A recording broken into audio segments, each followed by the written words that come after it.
guys! Kumusta po kayo? Andito po ulit ako sa Maos at may gusto po akong ipakitang product sa inyo na po pwede at magagamit ninyo sa pagmumotor. Okay, so ipapakita ko lang po ito sa inyo.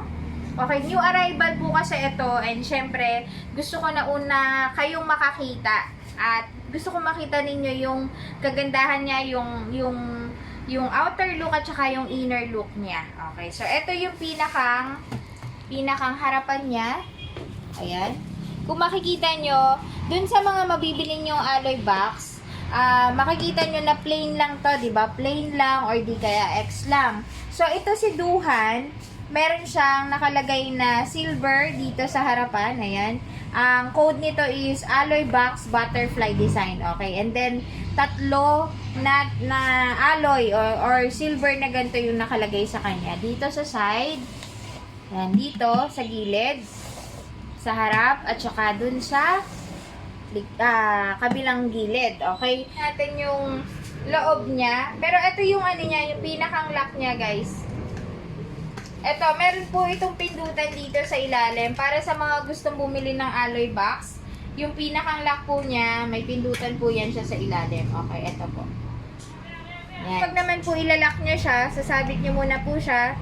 Tapos push nyo lang po yun. Okay? Tapos tingnan naman po natin yung loob niya.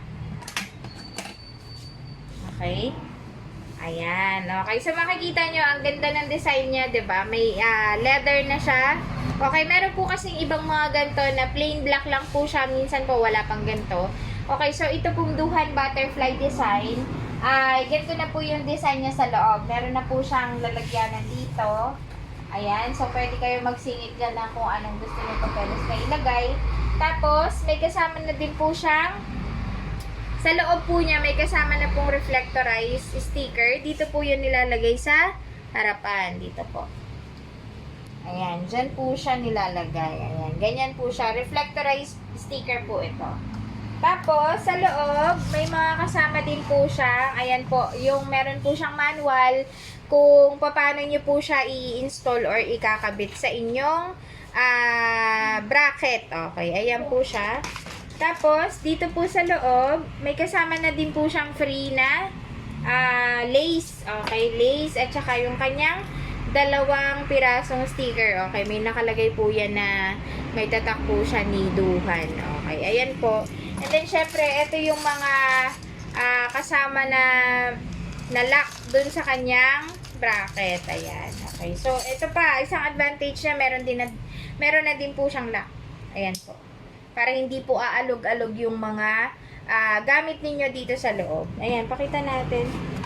Ayan, ito po ay pwede ninyong tanggalin. Ayan, o. Kung gusto nyo linisan, pwede po siyang tanggalin. Ayan, okay. Pero, ang ganda na po nito.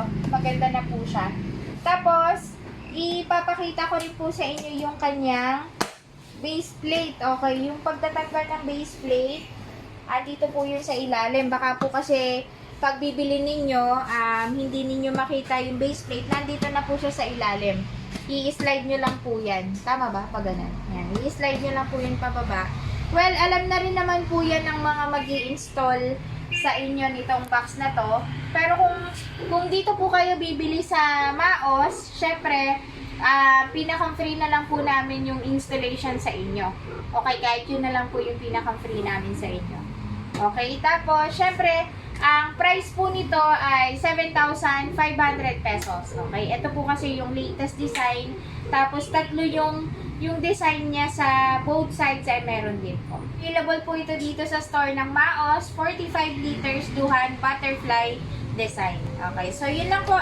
Sana po nagustuhan ninyo yung aking demo.